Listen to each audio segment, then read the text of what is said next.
বিশ্ব তামাক মুক্ত দিবস 2026 উপলক্ষে রাজধানীতে তামাকের ওপর সুনির্দিষ্ট কর আরোপের দাবিতে আয়োজন করা হয় ধূমপান বিরোধী মোটরসাইকেল র্যালি।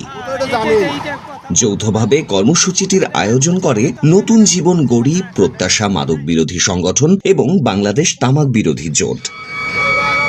র্যালিতে অংশগ্রহণকারীরা দাম বাড়ান তামাকের, জীবন বাঁচান আমাদের স্লোগান তুলে তামাকের ক্ষতিকর প্রভাব সম্পর্কে জনসচেতনতা বৃদ্ধির আহ্বান জানান। কেন্দ্রীয় শহীদ মিনার থেকে শুরু হওয়া এই কর্মসূচিতে বিভিন্ন বয়সী মানুষ অংশ নেন। তবে কর্মসূচি চলাকালেই সামনে আসে একটি ব্যতিক্রমী ঘটনা।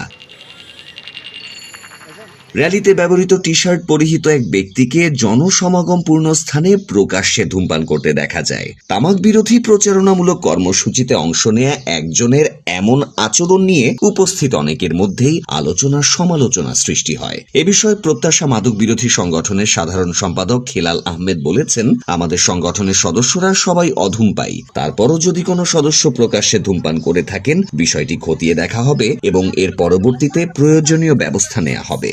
পাবলিক প্লেসে স্মোকিং করে তার বিরুদ্ধে আপনি কেমন অ্যাকশন নেবেন? আমরা সরাসরি ওকে বহিষ্কার করে দিব।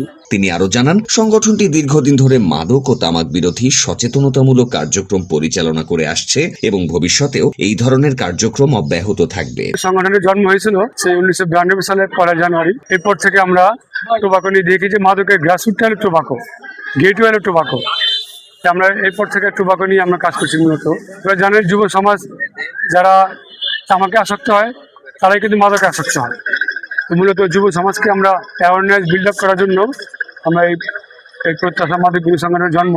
তামাক বিরোধী সচেতনতা তৈরির এই কর্মসূচিতে প্রকাশ্যে ধূমপানের ঘটনাটি সামাজিক যোগাযোগ মাধ্যম সহ বিভিন্ন মহলে আলোচনা তৈরি করেছে। সচেতনতার বার্তা যারা বহন করেন তাদের ব্যক্তিগত আচরণও সেই বার্তার সাথে সামঞ্জস্যপূর্ণ হওয়া উচিত কিনা সেই প্রশ্ন তুলছেন অনেকেই। অন্যদিকে বিষয়টি তদন্ত করে প্রয়োজনীয় ব্যবস্থা নেওয়ার আশ্বাস দিয়েছেন আয়োজকরা।